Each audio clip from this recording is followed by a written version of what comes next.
Guys, let me know in the comment section if I'm audible.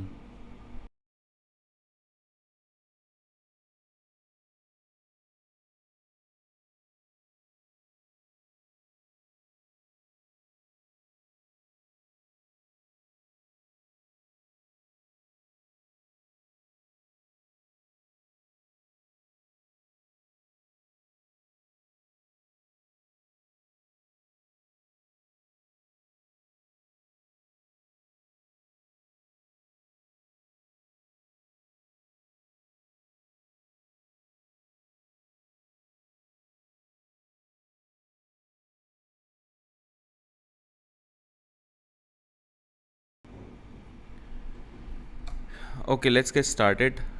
Today's session is about React JS.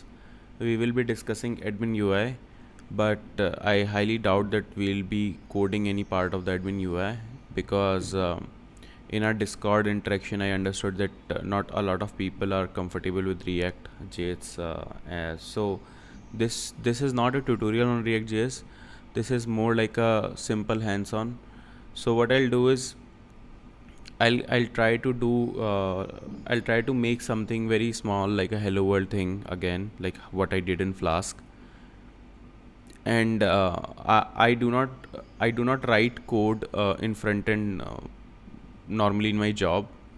So what I'll be doing is I'll be going to the documentation and kind of going through with you through the documentation and learning on my own and experimenting with my with you guys. So it's like learning together and coding together. Although the difference here would be that I have written React JS and React Native in my life earlier, so obviously I will be more comfortable doing that. So that should be assumed that it's not like I'm a noob or I do not know React JS. So if you compare with me that okay, how come he's looking at the documentation and able to figure out so many things, I am looking at the documentation because I haven't written React JS code from more than a year now. Okay, that's why, not because I don't know React. So don't compare with me, and let's just get started. Before I dive into React JS and the code itself, let's talk about the plan for today, and especially the UI part. And after the session I can take questions from you guys, just like yesterday. And that's pretty much it. So let's just jump into it. I would suggest for you guys to at least have a Linux setup either in virtual machine, or if you have like already in your system that your system can just boot into Linux, that is also okay, or at least have it in virtual machine. I wouldn't suggest Docker because you might find it little difficult to go to places, because Docker would most probably give you just just a terminal to interact with the Linux that you'll install, and you might get overwhelmed. So as a beginner, I wouldn't suggest doing Linux only through Docker from that perspective. But having said that, if you are comfortable with command line and you don't find any issue, then even that is a path that you can take. Okay, great. Now let's do one thing. Let's talk about the plan now, right? And let's see. So we will be doing the UI part today, right?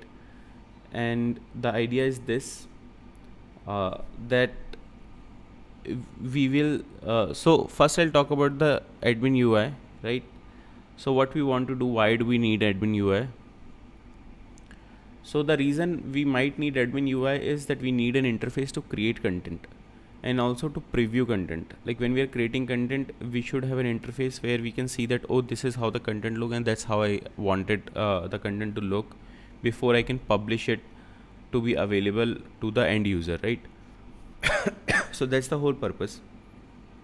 And the UI will be obviously super simple. It should have options to create few things, right? Like add a course or add a lesson in a particular course, things like that.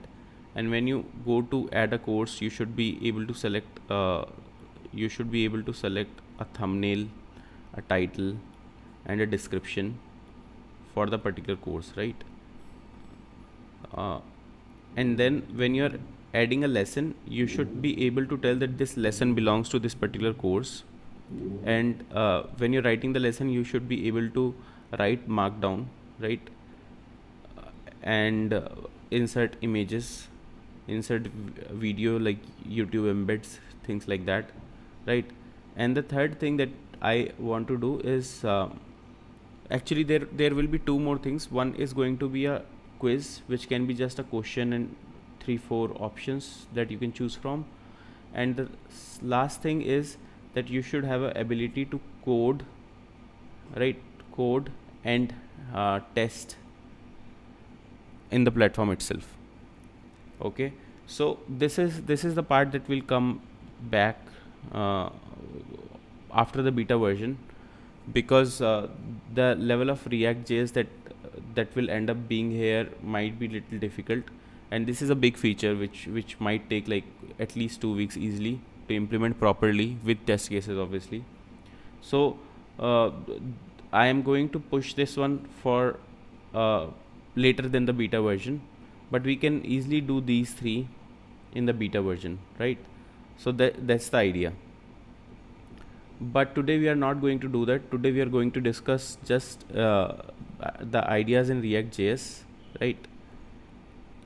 And that's pretty much it.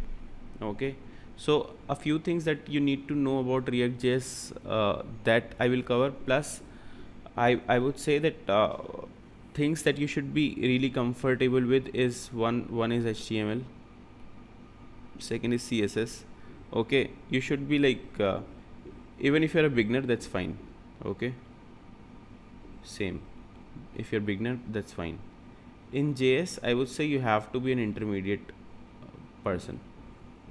Okay, so that's the catch, because the syntax itself in a lot of JavaScript stuff that you will find is going to be I would say little difficult to cover if you are not comfortable with JavaScript itself. I think my laptop is heating up, so let me just, so I have a paper, as you can see, okay, and it's wet in water, and I put over my laptop so that it can absorb heat. So yeah, that's what I'm doing right now. Till that time, can you tell me that you can see my writing on the screen, what I'm writing, and I am visible to you, just as a feedback?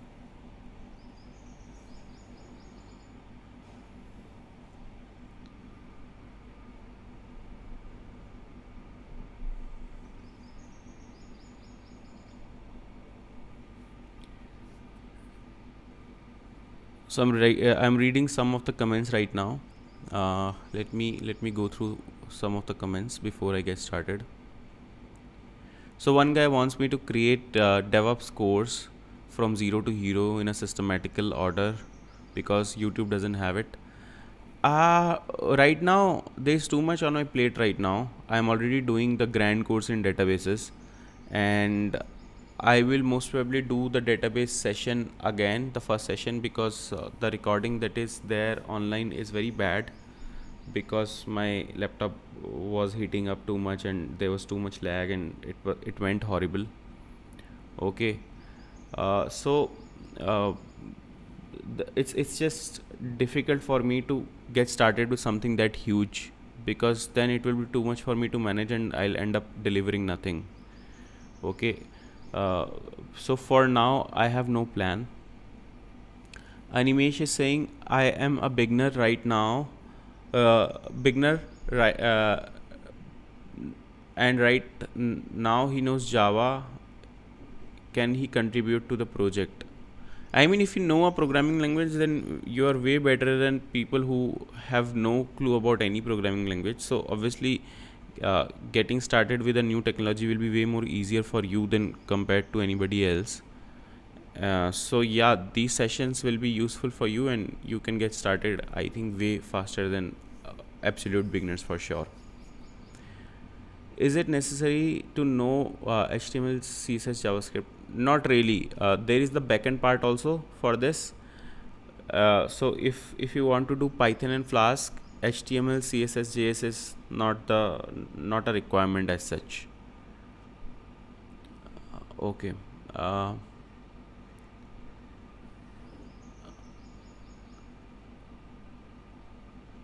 Database courses for sure should be the first priority, sir, because there are some channels for DevOps but not for databases.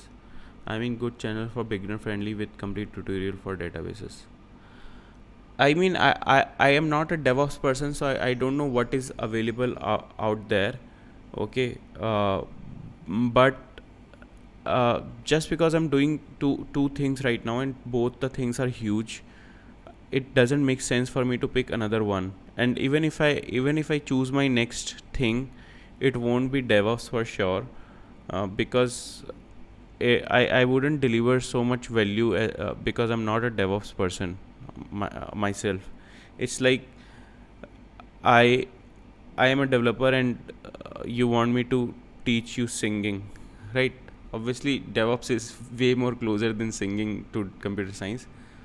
But yeah, I might not be the right person to teach you that stuff either. So let's get back to what we were discussing, right? Uh,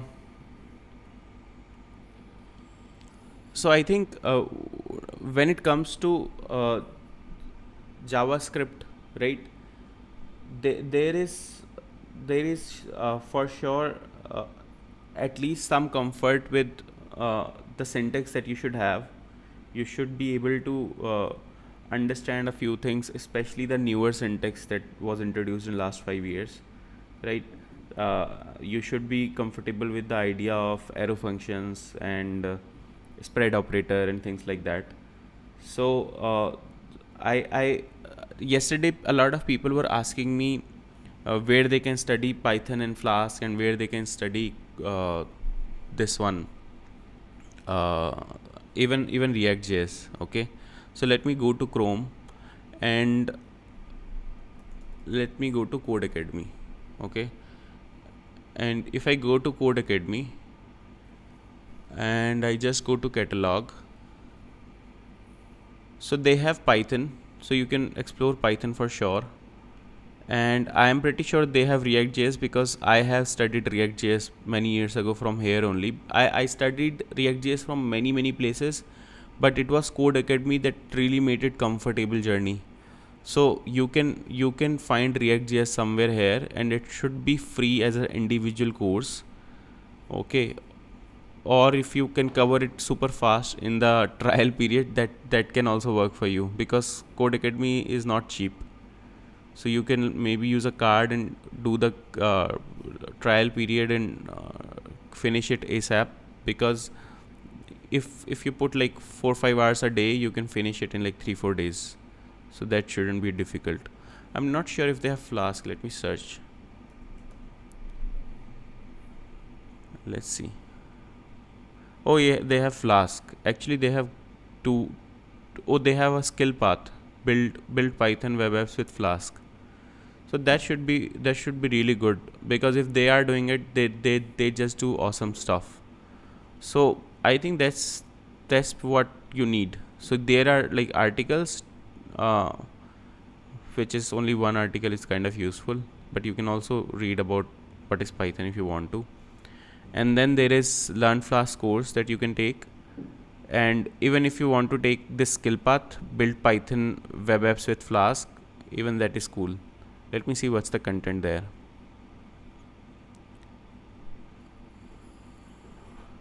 So they have introduction to Python data structures and loops, introduction to the web, introduction to Flask, introduction to SQL and databases for backend apps, advanced Flask functionality, deploying an application, build Python apps with Flask capstone project. Give me 1 second. Somebody's on my door. Let me mute.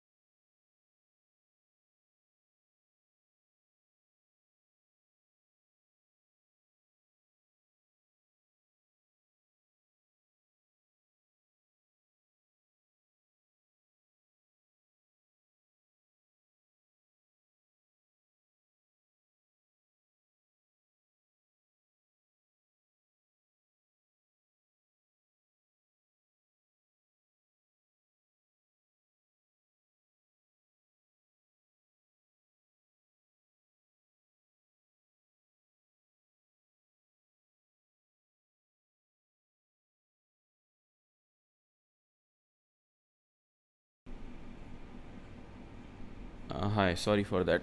Uh, so I think this is a good project, and I'm pretty sure they might have something for beginners. So I'm not sure. I mean, sorry, wrong words. I'm thinking they might have some student discount. So if you have a college email or something like that, I'm not sure. So, oh, actually, I think they became like super cheap now. But it's when you pay annually. If you pay monthly, that's 1,000 rupees a month. So that's a clever trick. Basically, they want you to buy annually, and that's not very cheap in that sense. Because for 400 bucks, you can just have a Udemy course, and you can find. I'm pretty sure you can find Udemy courses in Flask. So Flask Python.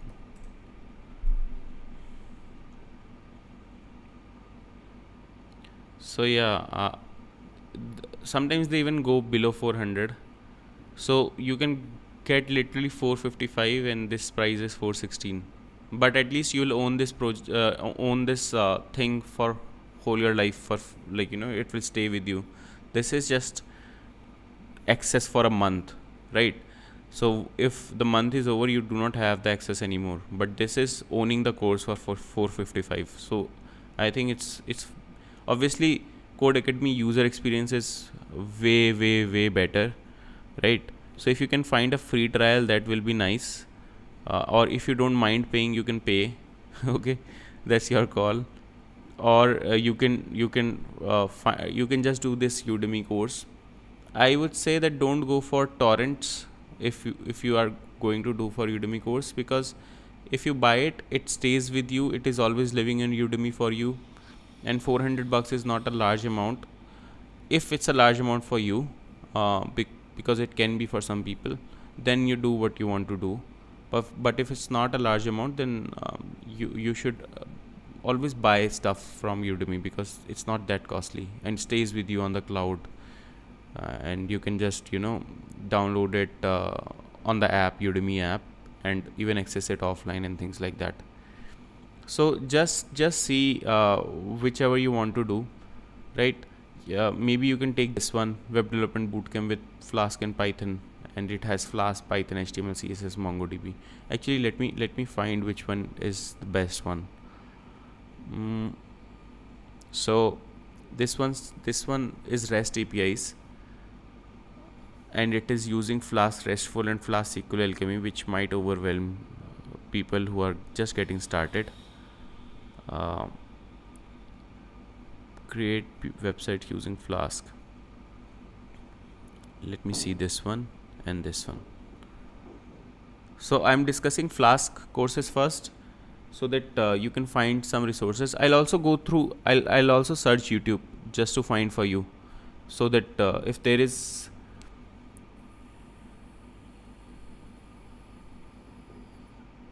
Okay, so Noman is saying that it is fishy, but people in Telegram give cracked account at like 200, 300 per year.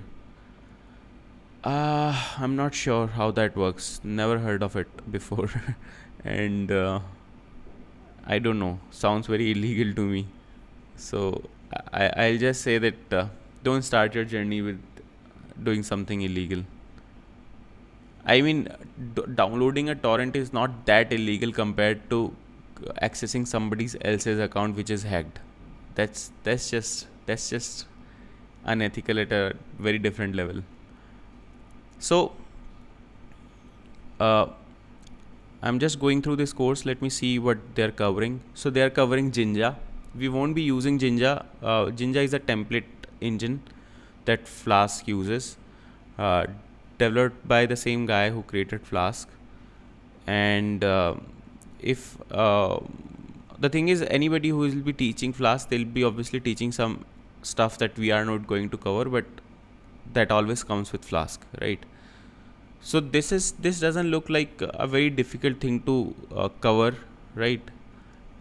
and it should be easy to cover, and it looks like quite beginner friendly, to be honest. Let's see the second course. So this guy is teaching Bootstrap also, Python level 1, Python level 2, Flask basics, templates, forms with Flask, SQL, databases, large Flask application, user authentication.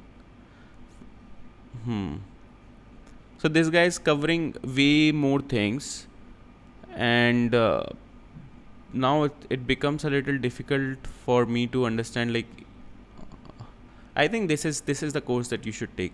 Python and Flask Bootcamp, create website using Flask, because he is covering a lot of things. Even if you can always come back and do more things, because he's covering REST APIs also, and even payments with Stripe. So if you want to create a project which is more like an e-commerce end to it, so it has like front end also, back end also, and for the front end you just need HTML and CSS for this part. And obviously if you want your front end to be little interactive, you have to add some JavaScript to it, right? You cannot have like zero JavaScript.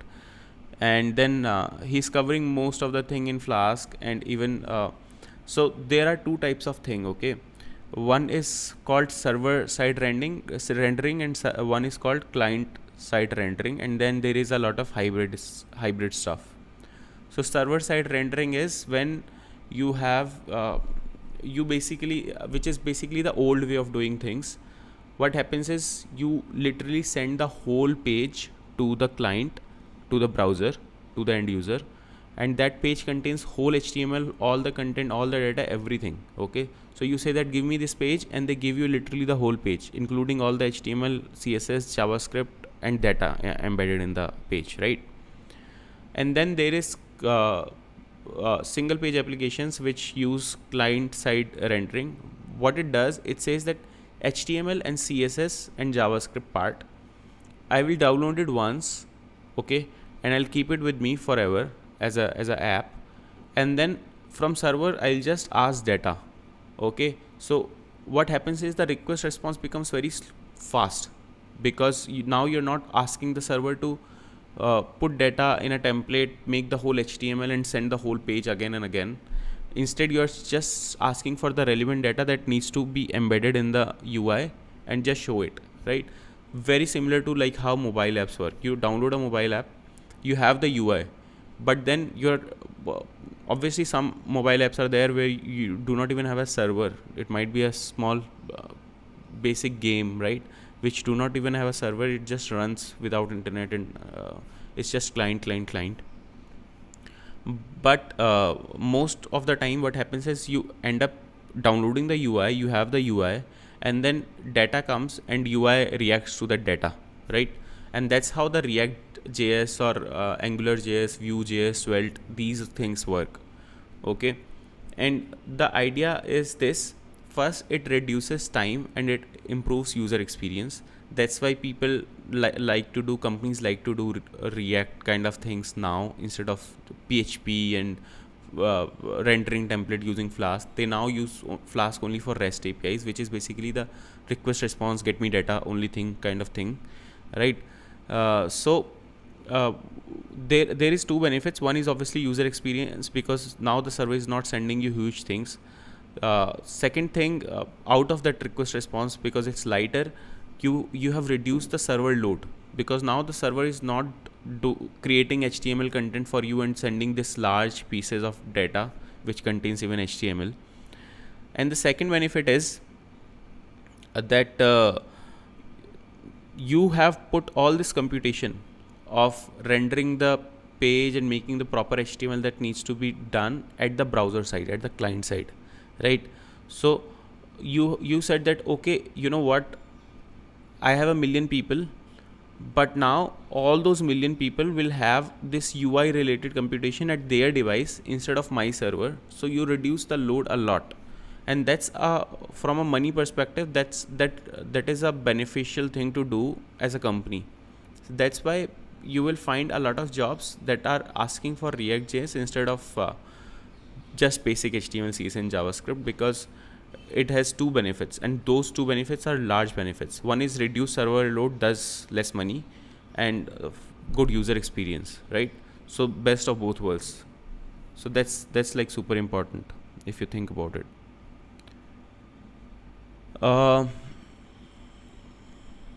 So if you want to buy Udemy course, this is the course I'll suggest. Okay. uh, and I'll put this in the video description, or even in Discord and Twitter, so don't worry about finding it on your own. This is the one I'll suggest. And let's find a React course that you can do if you want to do. Actually, Apurv is also planning to do a proper web development course, including Flask. So when he does that, that will obviously help us a lot with all the absolute beginners going through that course and coming and contributing to the open source project. But till the time that's not done, you can take some other course. I'm pretty sure that what Apurv will be creating is going to be way better than the Udemy courses or anything on YouTube. So even if you learn some Flask, then you should go ahead, because he will cover everything in super detail. So you should be doing that course whenever that drops. What's next? So let's do React JS. Let's see what we have for React JS. I'm pretty sure there'll be way more courses in React JS than Flask, because React JS is super famous compared to Flask. As you can see, the first course has literally 152,000 ratings. The complete guide, including hooks, React Router, Redux. Let me see if it's beginner friendly. Complete React Developer in 2022.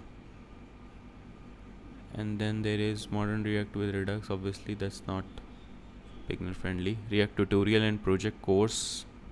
Next, JS and React, obviously not beginner friendly. React JS from the beginning with Redux and React Router.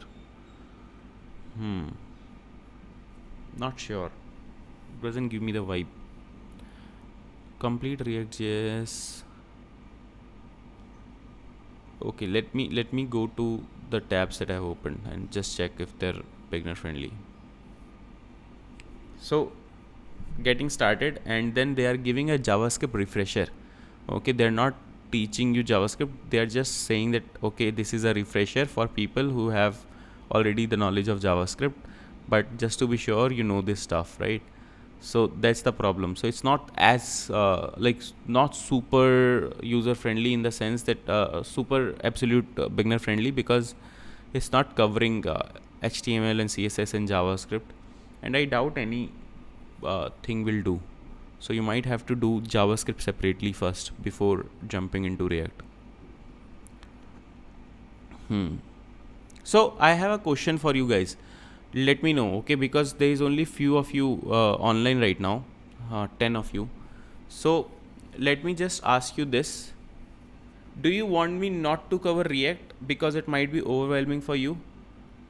So I can, let me raise the bar here, okay?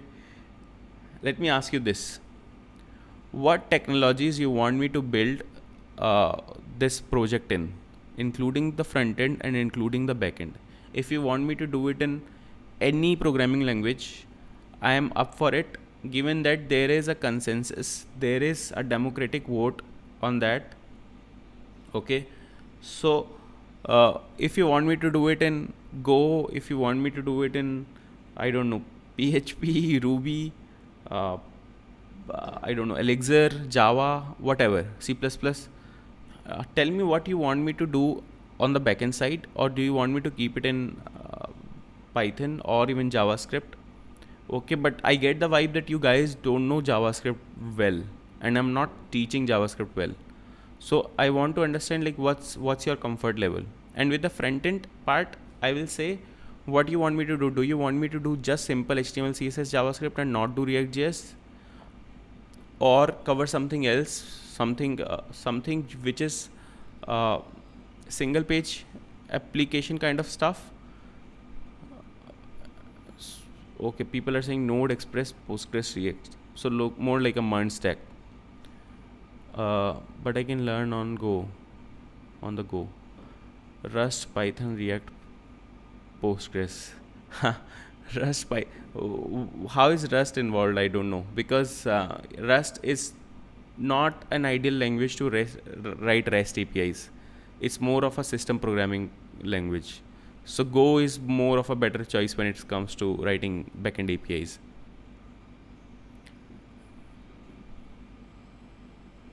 For backend, Python is good. React and Python is okay for me. I am trying to learn React JS and Python.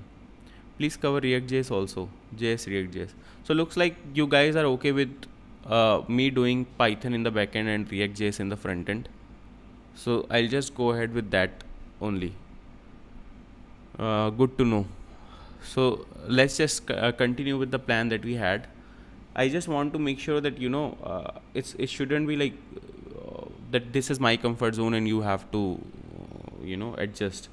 It should be that you are excited for this particular tech stack, because anyways I'm doing it from scratch, so I don't mind doing it in something that I don't know, because it's easy to get started with a new technology when things are basically similar. When you know one thing, second things become little similar. Okay, let's go back. So interestingly, in this particular course, Complete React Developer in 2022, they are covering a lot of different things. They're talking about Firebase, okay, and Netlify, which is basically just a word. Okay, it will be like, okay, this is the UI and you use this to put your React JS project online and this and that. Okay, this is for sure the least beginner friendly. So let's just close this. So I wonder where you can learn JavaScript from. So let me do this. I will not suggest any JavaScript or React JS content for now. Okay. Let's just get started with our own project today, and we will see how on an average, okay, at a median level, our community is comfortable with JS and React, and we'll figure it out. So I'll keep it slow, especially with React JS part, because people are more comfortable doing Python than JavaScript intermediate stuff plus React JS. So I'll keep it slow, and I'll go with the I'll go through the process with you as if I'm a beginner too. Although it will be difficult for me to do that, because that is more like pretending, but I'll try to think out loud so that you have the clarity as much. I'll try my best basically to give the summary of the whole thing. So the best thing that we can do is, we have a web browser window and we just say React JS, okay, and just Google that. And when we Google that, we find this particular first page which says reactjs.org, which is basically the first Google link, and it is the official React JS website, and you will get a basic tutorial there, and you will find getting started guide there, which is more about installation and creating a hello world app and all that stuff. Okay, so in a way, what we will be going to do is, we are going to cover React JS documentation and try to learn React. Okay, I know that this will push our project little bit, the timeline will be pushed a little bit further, but then if I don't do this, I'll end up creating the whole thing on my own, and it will become just an overwhelming experience for a lot of people. So let's just do this and see like how things go. I'll go through the React.js website, go through the documentation with you, try to do what they're teaching, talk about what they're talking about, and try to maybe oversimplify what they're talking about, give you more examples than they are covering, and let me know if this sounds good to you. Can we have a duo of Apoor plus you? Like, what do you mean by duo of me and him? He is doing a proper web dev course, which I'm not doing. Okay, so even when I cover this documentation, I am not going to cover the whole documentation, because my patience level is not as good as Apoor's patience level. because I want to do a little bit intermediate, little bit deeper stuff, and there's so much beginner stuff that it doesn't excite me to do beginner level stuff. Even if I want to do beginner level stuff, I want to do in things that are like considered hardcore computer science, like databases, data structures, um, operating systems, compiler design, things like that, right? That actually makes you really good developers. So I'll just go ahead with, you see this strip has literally been like dry, all the water has been absorbed by the heat. Okay, so I don't know how long this will go. Anyways, do not buy a MacBook. That's the recommendation I'll give you in this session. If you take anything from this session, I'll say don't buy a MacBook. Okay, go for I don't know, Asus or Acer, and something which is not a Mac, unless your company is giving you a Mac, just like me. Okay, please share some DSA Java course or YT channel. DSA Java.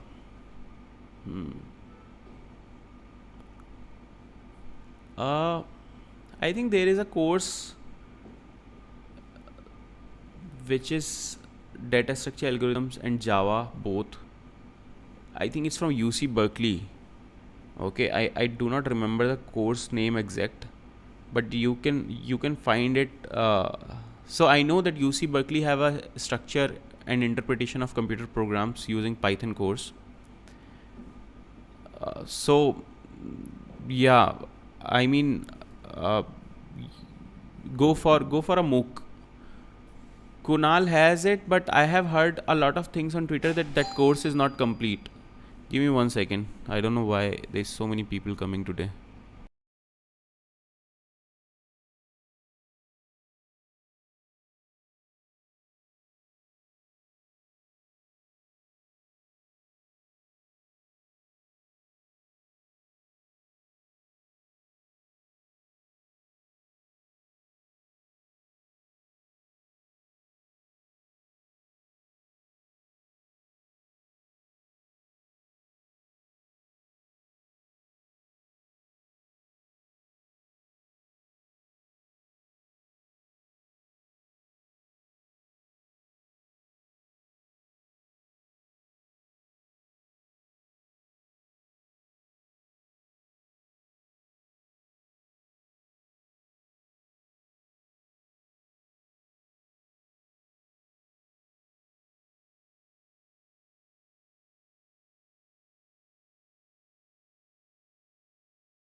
Yeah, hi. I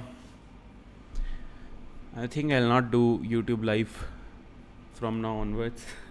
I'll I'll switch back to Google Meet and then record the sessions, edit those, and put it on YouTube, because people who will see this as not live, they will get obviously annoyed and bored for sure. Okay. So let's just speed this up. Today it's going very slow. First, we have decided that we'll be doing Python and Flask at the backend and React JS at the front end. Everybody wants to do that, so let's go ahead with doing that. Second thing is people want me to do different things in future and from their perspective now, but I am already doing databases thing and this open source thing, so I cannot pick any other thing right now. Third thing is that you need to understand that I'm not creating any beginner friendly tutorials. This open source thing that I'm doing is that making you comfortable enough so that you can get started with this, but you have to go and learn on your own. You have to go and find the resources and help yourself behind the scenes. Learn Flask, learn React. That's your headache. Okay, I am not going to teach those first and then come to open source thing. So I'm going to keep it slow. I'm going to keep it. I'll try to give as much clarity I can and try to describe and explain things as much as I can. But it's not a tutorial from scratch. So you have to understand that part very clearly. So that's why I'm saying that when Apoor's do this web dev thing, that let him do this. One guy asked me that can I do a combination with Apoor. I don't think that will work because he thinks and do things very differently, and he's doing YouTube full time, so he has more time, and all this setup and engagement and all those things he's doing it very differently, and his constraints are very different from mine, and what he wants to deliver through his YouTube channel is very different than what I want to deliver. So that team up will not work because of that. Last thing that people are discussing, like where they can learn Java and OOPS and things like that, and data structures and algorithm. Kunal's course is there, but there are like 2-3 topics that he has left and he will be covering or won't cover, I don't know. So you can go ahead with that part and you can just cover those 2-3 topics from somewhere else. What's the big deal? So let's just get started with what we were doing. Sorry. So I'll click on the React.js website, just go there, and then it takes me to this home page of React.js, and it says get started and take the tutorial, right? So let me open get started in a new tab and take the tutorial in this particular tab. So before we start the tutorial, you might be tempted to skip it because you are building games, but give it a chance, blah blah blah. Set up the tutorial overview, completing the game, adding time travel. So they have some tutorial, and they're maybe asking you to create a game using that tutorial. They're talking about shopping list, inspecting the starter code, passing data through props. Okay, so this particular is a whole tutorial, and they're asking you to do it. Okay, great. So that's one thing, and let's see what they're covering and getting started. Try React, online playground. So online playgrounds are basically that they have given this CodePen. I don't like so much, but I mean, if you want to do vanilla JavaScript things, CodePen is nice, but if you want to do React kind of stuff, that Slack Blitz is best, and then you can also do Code Sandbox. Okay, so if you're doing if you don't want to set up the whole thing, or you are not feeling very comfortable with your setup, or you don't want to set up, or your system doesn't support that setup or whatever, then you can do this Slack Blitz and Code Sandbox, and you can just go there and run your React and see the output. Okay, so Slack Blitz or Code Sandbox is one of the things that we will be integrating to our learning platform also, because they're awesome, but they only support like few technologies, so we have to find similar options for other technologies. Add React to a website, add React to an HTML page in 1 minute, create a new React app, learn React. First example, React for beginners, React for designers, JavaScript resources. So they are recommending this JavaScript resources, this JavaScript overview. Okay, so they are giving Mozilla's tutorial, a reintroduction to JavaScript. Let's see what it is covering. Okay, there's a huge tutorial though. other types, operators, objects. I don't know why people teach programming in such a boring way. That's why I like Code Academy. So you can do actually JavaScript on Code Academy, and that's free. So you can do that. So if you create if you create a profile in Code Academy, there are courses that are free. One of them is like JavaScript, so you can go through that. Let's just do one or two things from this particular thing that they're saying. So one is let's see Slack Blitz, for example, right? Let's just open this.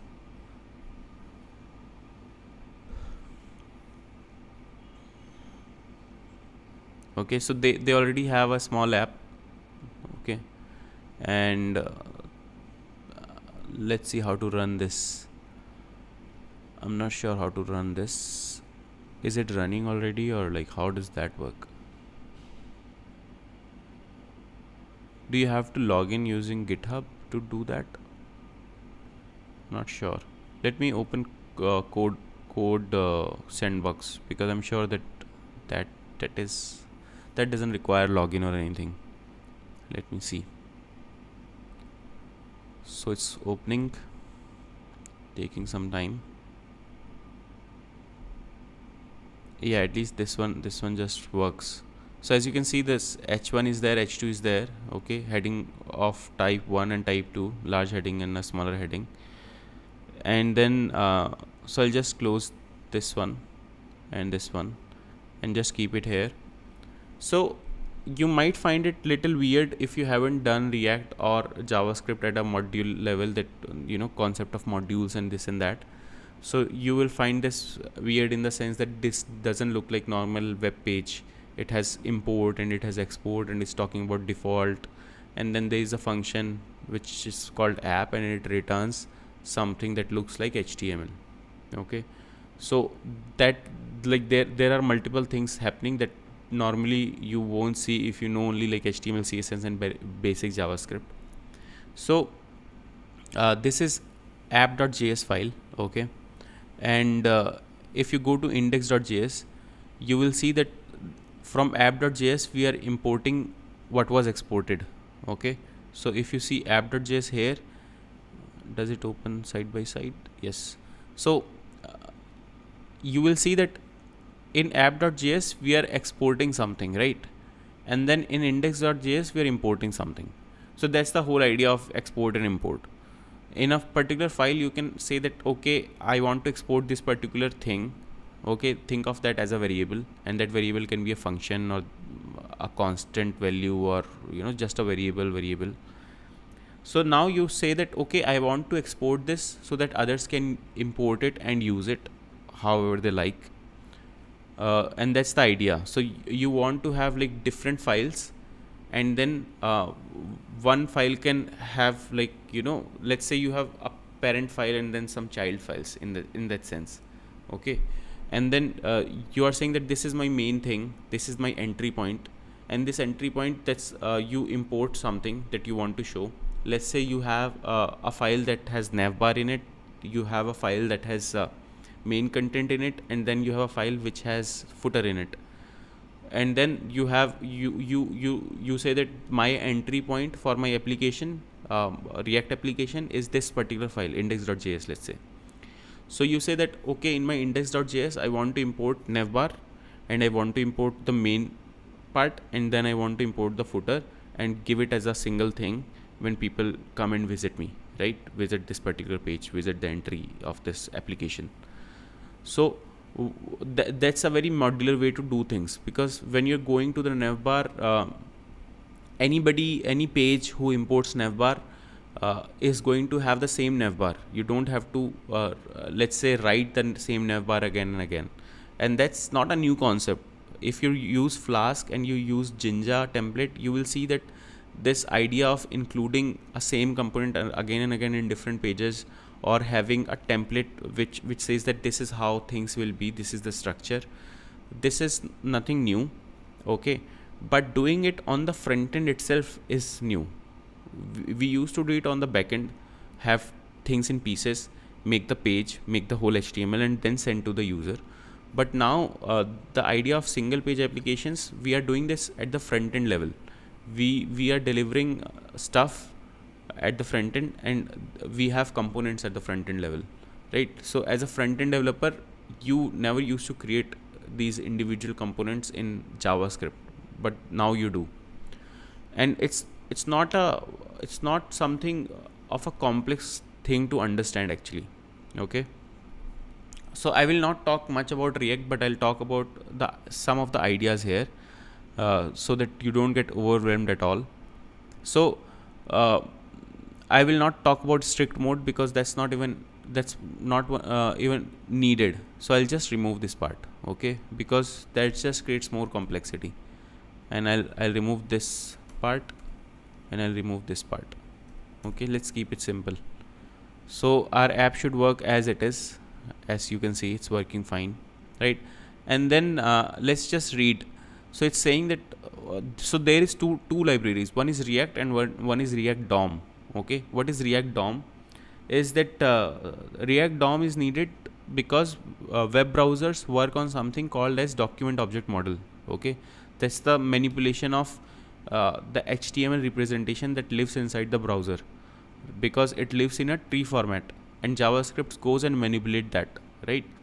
So React DOM is basically why they broke React in two pieces, because React can also be used to do mobile app development, and the DOM concept is a browser related concept only, right? So they said that let's create two libraries. One is React, which will have the core concepts of React, and one is React DOM, which will have like browser related stuff.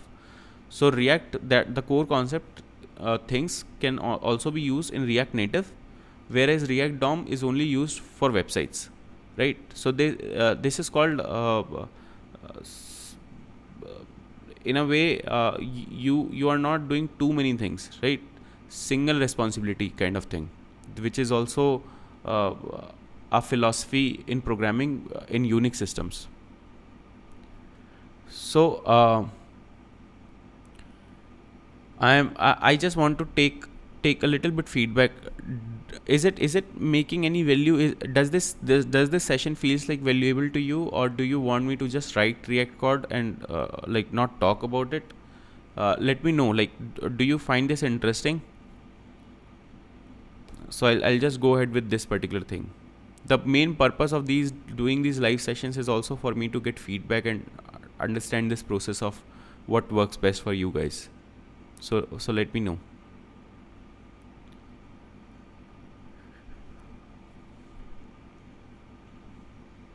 In the meanwhile, I'll keep talking because YouTube has some delay.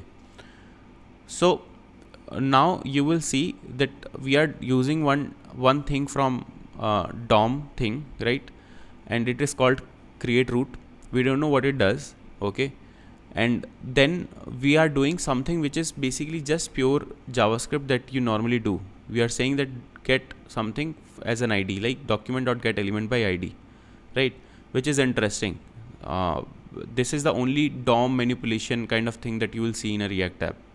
And once we have that element, right? So we have went to the DOM tree, asked the JavaScript to get the reference to particular node, okay? And we have done it by ID. And once we have that, we are saying that okay, we are calling this create root on that particular thing. And then once we have that DOM thing that we had, and now we have done something around it, and we have bring it to the React realm, right? And now this root has some React things that we can do with it, and one of that is render, right? So now root element and root, right? Now root is a React thing now, okay? I am not talking in detail because there is a concept of virtual DOM in React, but I don't want to mention too many things because it might get confusing. So I'll keep it. I'll keep little bit abstraction, okay, and eventually reduce the abstraction when you're comfortable, because too much detail can become overwhelming in the beginning, right? So don't think that I will not talk about what is actually happening. but I'm just doing it on purpose that I'm not covering every single thing in one go so that it doesn't become overwhelming. And then we are just saying that, okay, now root is a React thing and that thing has a render method, and render is obviously rendering. It is displaying stuff on the graphic user interface, right?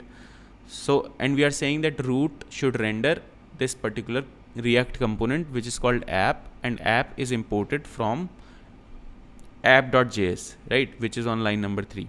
We do not mention .js, which is a given basically. Okay, so it's actually app.js, but we don't write it like this, we write it like this. Okay, so that's pretty much it. And index is our entry. And so now there are two things that we need to see. One is that how do we know index.js is our entry first. Second is we are saying that get element by id root, but we do not see any HTML where it says that there is some element that has an id root, right? Let's answer those two questions.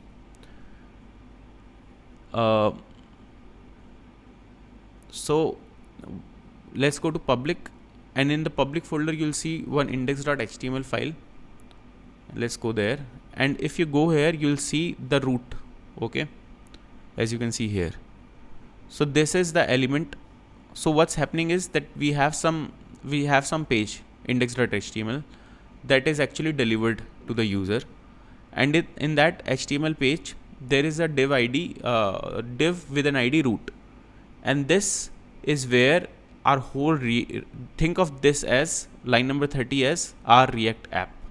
Okay, because our React app is a single page application. There is no other pages actually. Okay, in React, this is single page application. For that reason, this is the whole app. Even like it can be really complex app and it can have like multiple UIs to look at, but even then it will be actually just one single app, like page. Okay, you're not going to different pages like you normally go to, like index.html, hello.html, buy.html, sell.html, whatever, right? But in single page applications you have just one single thing, and here the whole thing will live. Okay, this will be replaced by the React code, and on the basis of the actions that you take, new HTMLs will be replacing this whole thing. Okay, so think of line number 30 as some X number of lines of code that will be replaced on the basis of user clicks or the data received, or things like that. So that's how React apps work. So they just do this DOM manipulations on the go for you, and you write components, and you write behaviors that, okay, if somebody clicks this, do this, if somebody goes there, do this, do that. Okay, and this line number 30 will just expand into different UIs, and above that there is no HTML in the sense of visibility, like there is no paragraph tag or h1 tag or anything, right? So only line number 30 is the UI in that sense. Okay, and no script is a special tag in HTML which only runs if your browser doesn't support JavaScript, or if somebody have went through security and said that disable JavaScript. Okay, some people do that especially for security reasons, but very rarely, because these days no websites work without JavaScript. So no script tag is needed, because they just can tell you that JavaScript is needed, because obviously JavaScript is needed for a React app, right?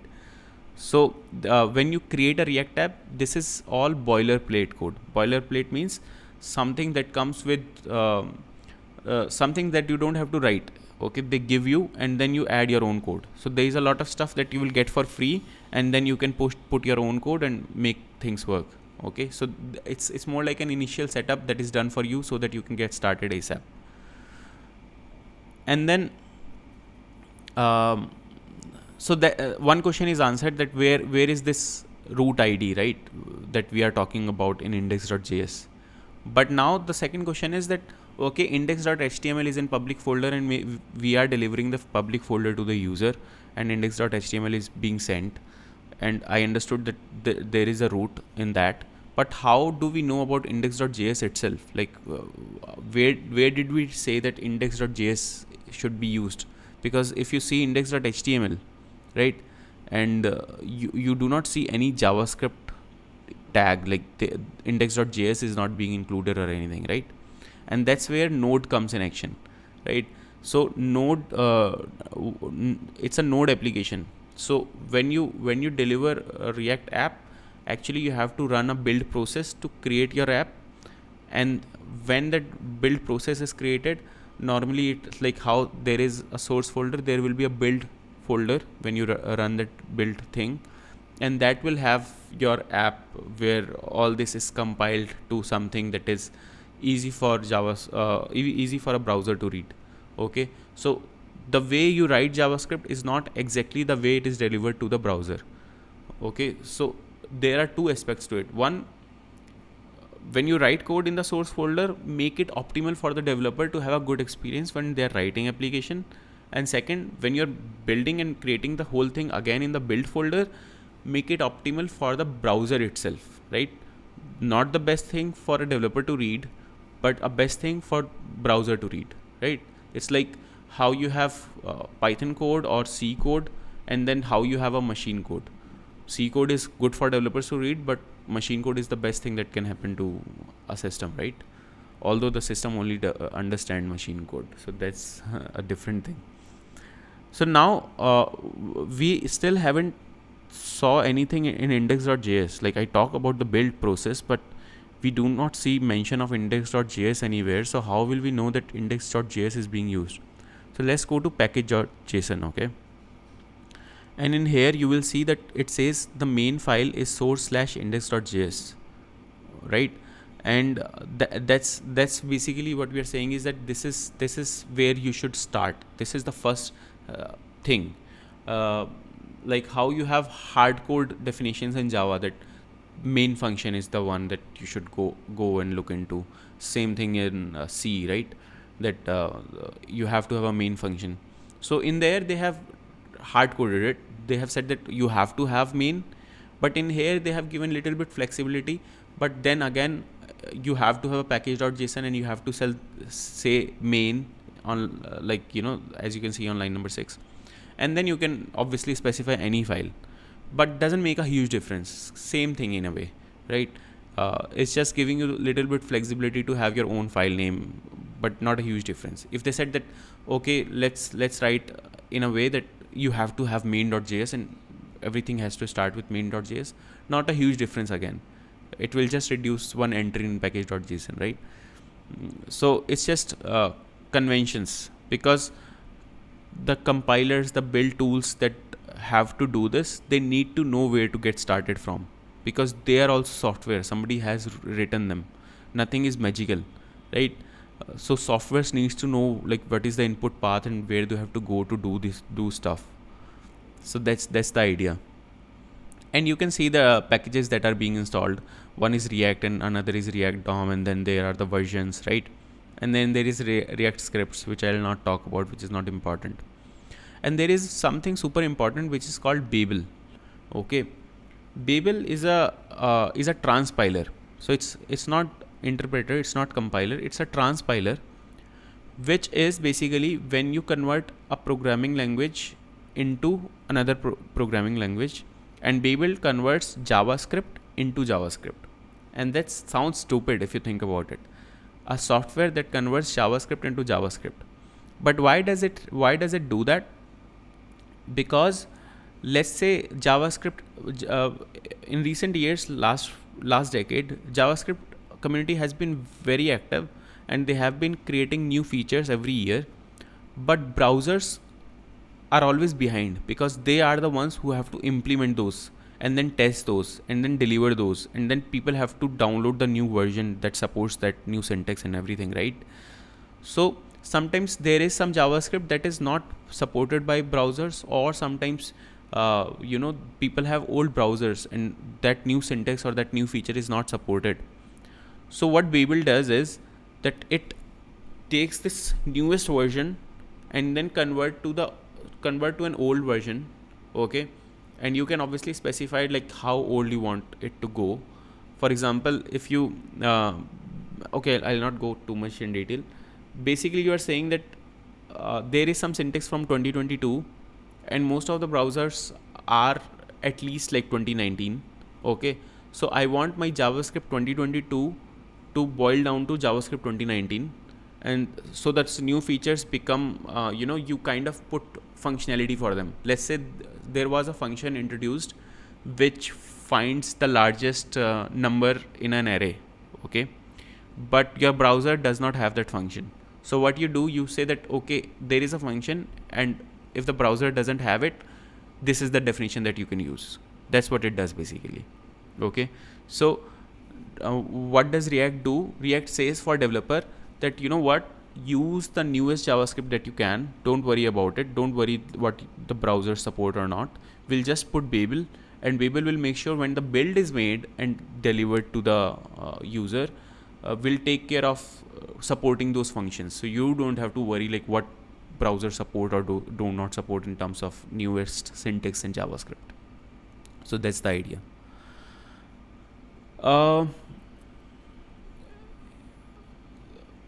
Okay, I'm not sure if I'm even online or whatever, because I haven't received any message from you guys. So let me know if you are able to understand what I'm talking about, if my screen is visible, if it makes sense what I'm talking about. So I'll take a pause and wait for your feedback before I continue, and I'll end it very soon. So right now I'm just talking about files and like how things are done in the React world, and I think I'll do one more session of something similar, and then we'll start from scratch. We'll create a project from scratch, so that when you look at those files and you look at those things, it makes little bit sense for you. It's not like, okay, I have no clue why this file, should I touch this file, and things like that. So I want to make you comfortable with those ideas. Okay, great. So package.json is this, and then obviously you can have your script. Okay, what does that do is basically, so now you can see actually React scripts being used, right? So let's say you want to have your own command like npm start or npm build or npm test or npm shanu for that matter, right? And you can say that in my scripts shanu is a thing, and then what it does, then you can tell like what it does. Okay, it can be anything. It shouldn't it doesn't have to be like just React scripts and something. It can be anything, and we'll see that eventually.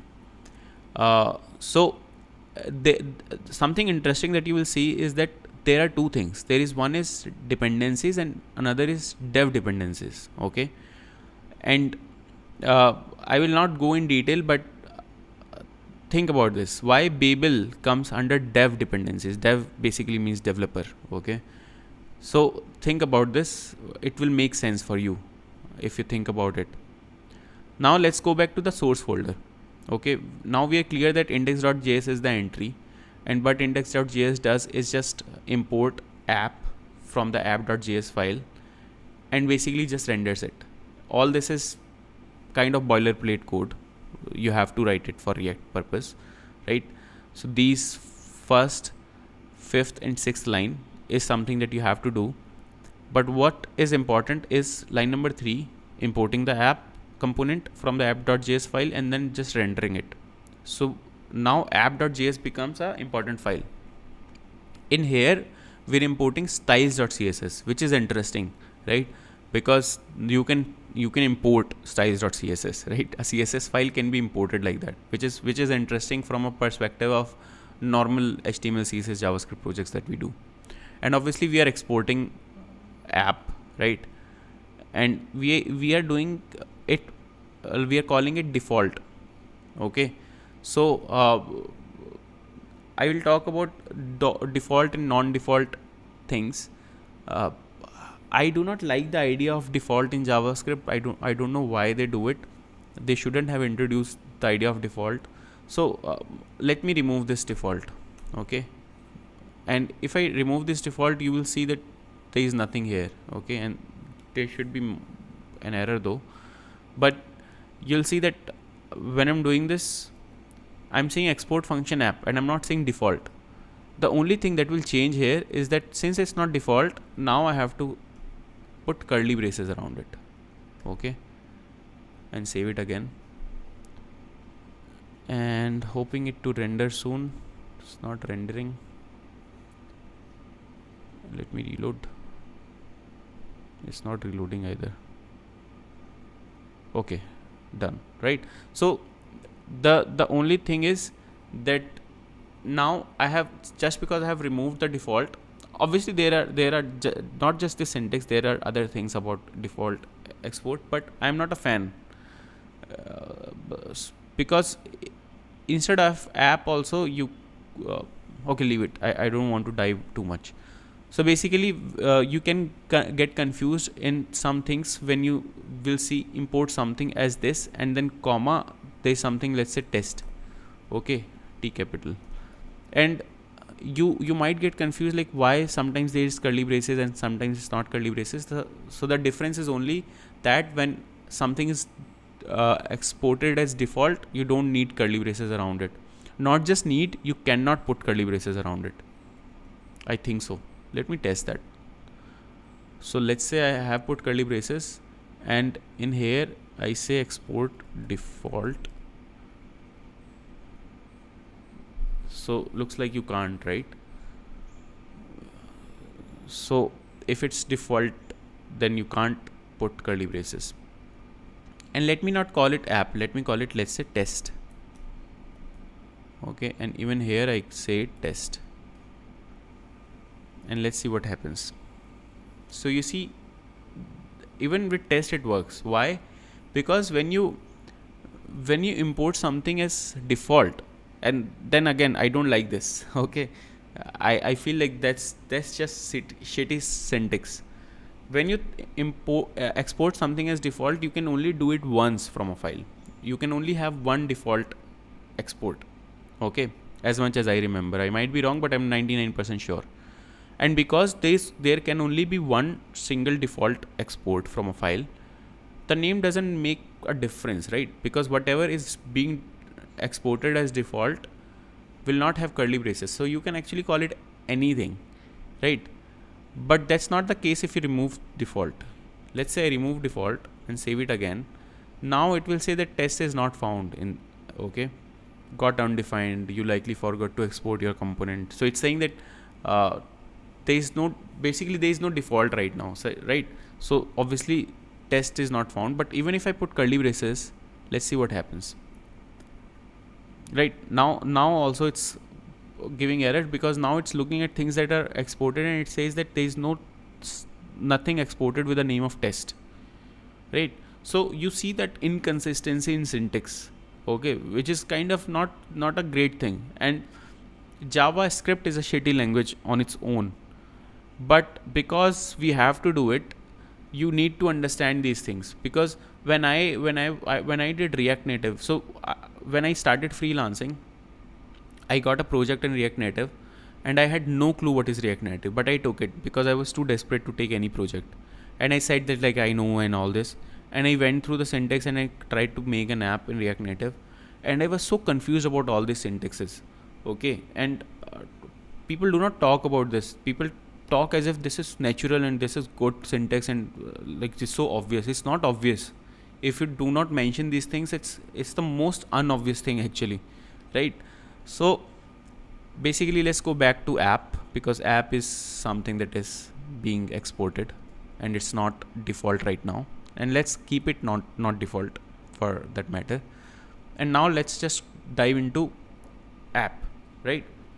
So this, what we have is a function, right? Nothing much, just a function, and that function is returning something that looks like obviously HTML, but it's not HTML.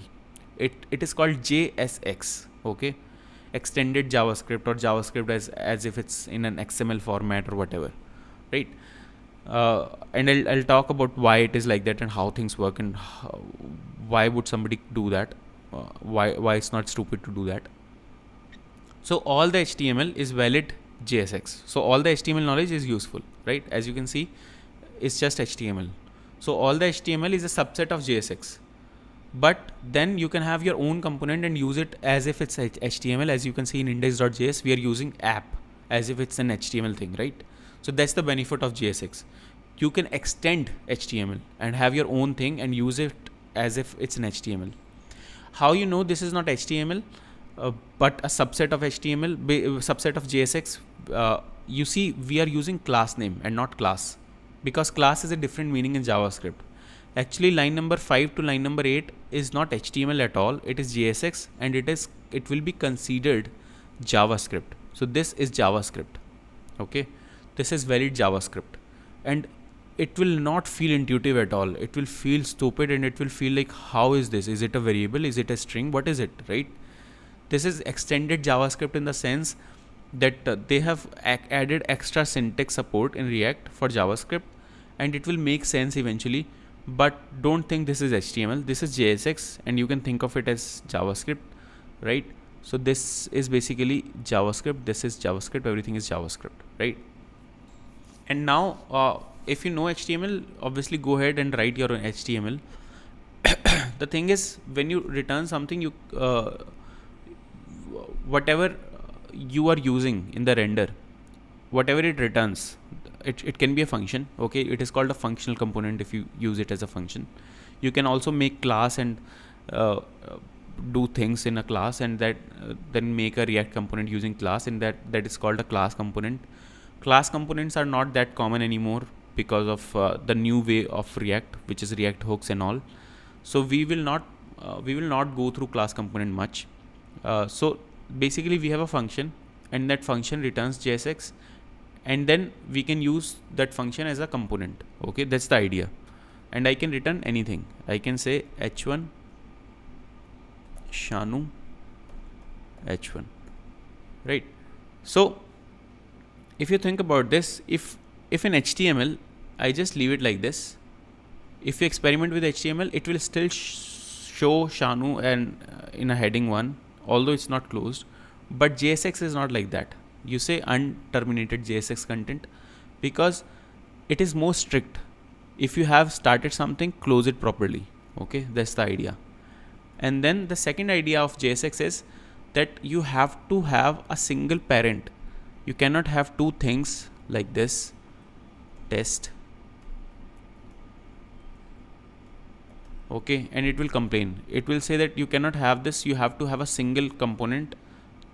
So they need to be inside one single thing. Let's say I put them under a div. Okay, the indentation is not important, but obviously it makes code more readable. So now it works, right? So you can only return one single thing. If you want to return a lot of things, you have to put it under a single tag. But sometimes we do not want div, right? We do, because div has special meaning in HTML. It is a block element, right? It will take the full width. So I do not want to do div or span or something like that. I just want to return, but JSX won't let me do it, right? So I need to have parents that are meaningless from a perspective of HTML semantics, right?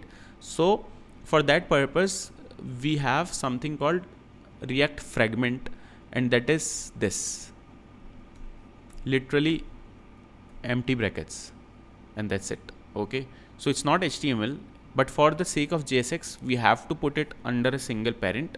So you put it under empty parent, okay, which has no effect on a level of HTML in a sense, right?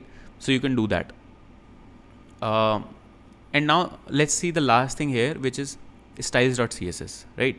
So if we go to styles.css, you can see that there is .app, and then font family is this, text align is this, right? And I think we have removed the class that we were having, right? So let me give it a div and give it a div again.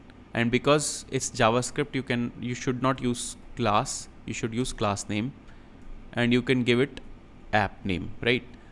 And when you give it, you can see that the CSS is being applied, because now we have a class with app, and styles.css is looking for a class, and this and that, right? We can obviously do more things. We can say that on h1 we want to apply something like color red, okay, and you can see that that's working, right? So now I'm writing CSS in a different file, and my component is in a different file, and then the main entry is using that component, and then that's my page is here, right? And if I do inspect, okay, I want to show you the last thing, which is when I go here, you will see that under the div id root, okay, I'll close this part and I'll make it a little big. So you will see that under the div id root, we have the thing, right? Div id class, and then h1, h2 and everything. So what React does is basically it's find this document.getElementById id root, and then renders inside whatever is our React app, as you can see, right? So that's the whole idea. Obviously we haven't written a React app and we haven't created anything from scratch, but we have something which is a basic example, and we went through a few of the files and just experimented a little and tried to understand a little bit about React and how things are organized and why certain files have some meanings and why certain syntax is weird, but you have to be aware of those, right? So that's I think that's pretty much it that I will cover today, and I'll just take questions because I don't want to do too much React. In the next session, I will obviously keep this as a prerequisite, but in the next session we'll have your own React setup. Okay, we'll use something called create React app utility, which you can find in the documentation, I think. So I'm not sure. Learn React practical guide, installation. Where is installation? Okay, this is installation, getting started.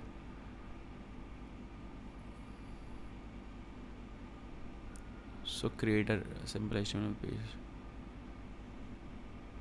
Okay, I mean you'll find something on the platform or something. There must be like some tutorial about installing it locally. This tutorials used to be way better actually. I don't know. Let me find some other tutorial. React beginner tutorial. W3 schools.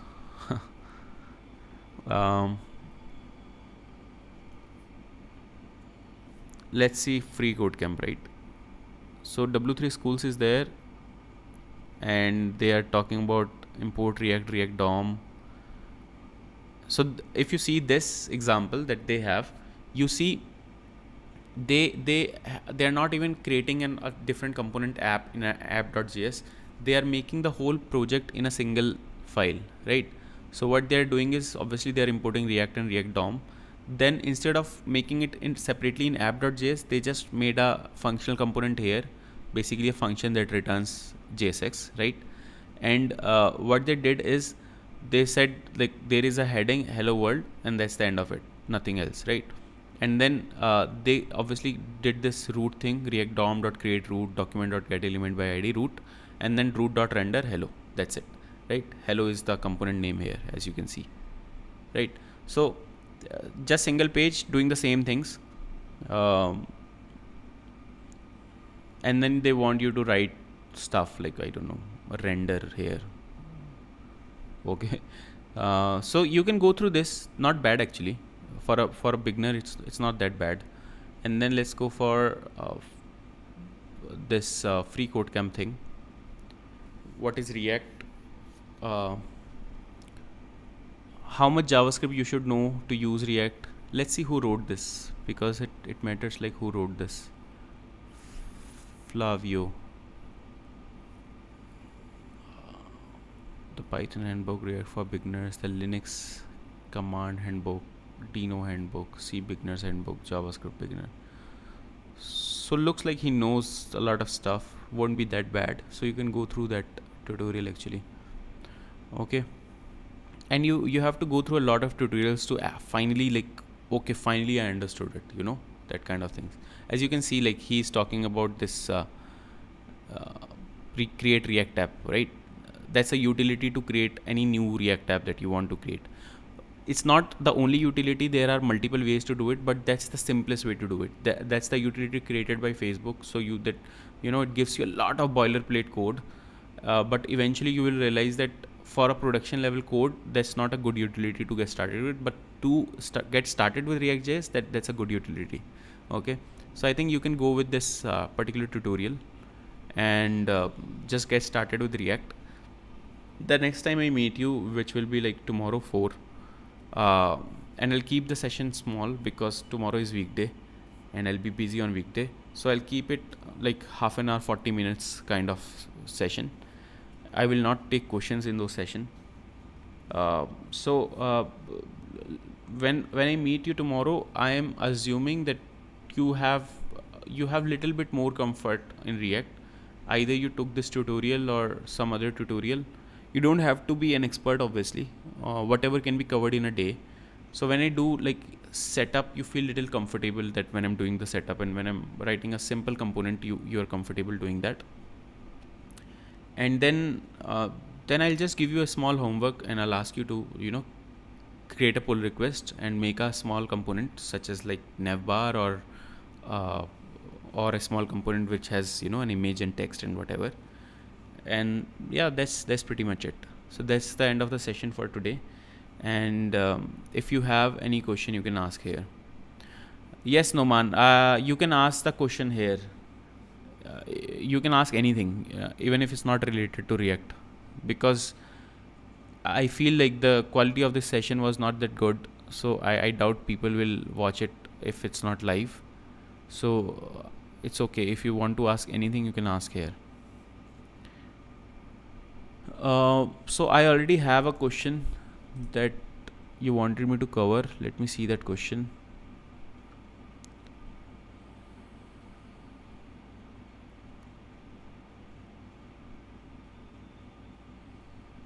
Okay, so the question is, there are companies, right, that have this 2 years bond and this 1.5 years bond. They give you a package. What package that can be? Normally those are service companies, right? And the package can be anything like 3.5 lakh, 5 lakh, 6 lakh, 8 lakh, whatever, right? They do not give you good packages like 24 lakh or more than that, right?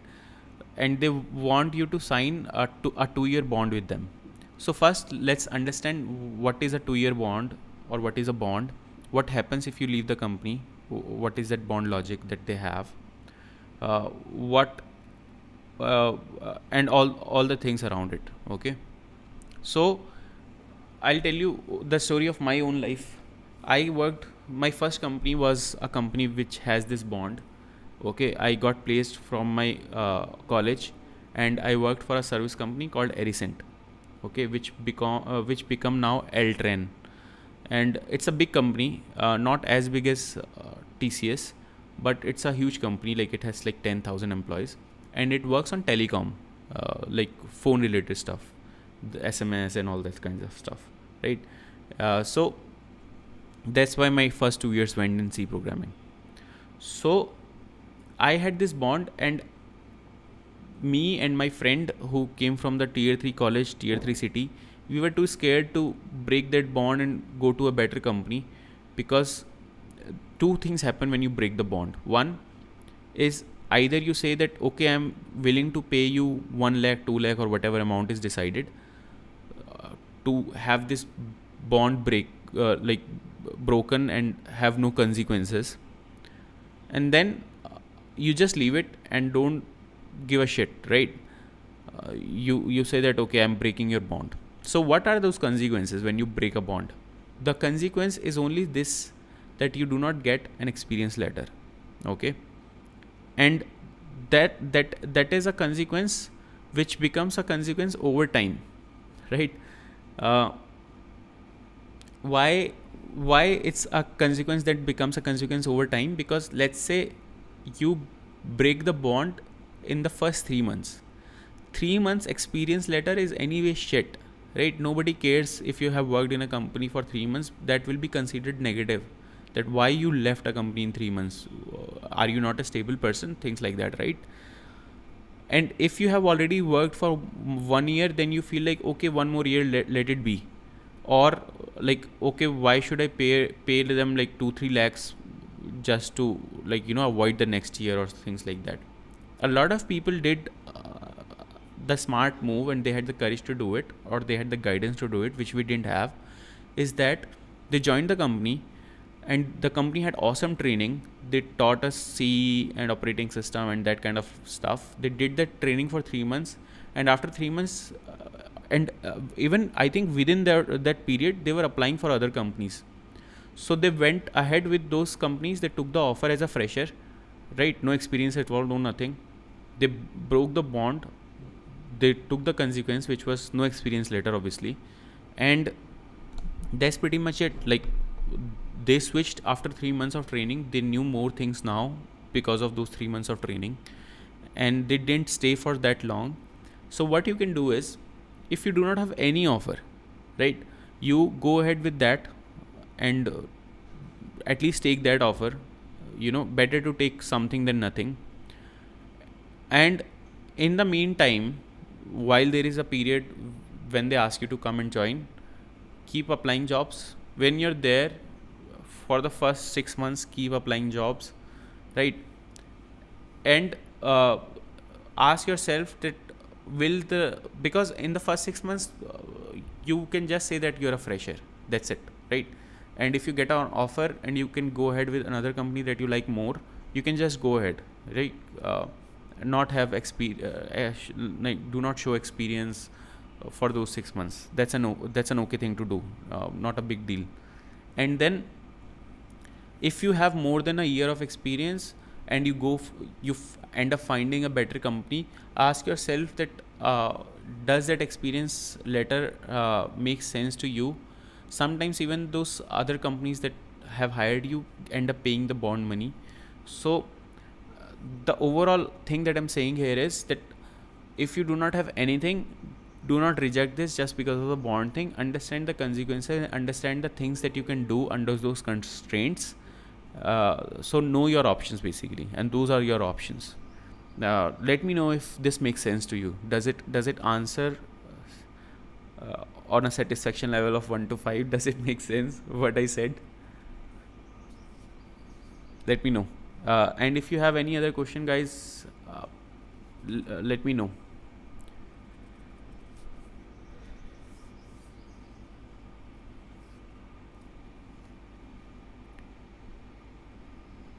By the way, next session will not happen on YouTube live, because the quality of videos that end up being the final thing here is not that good.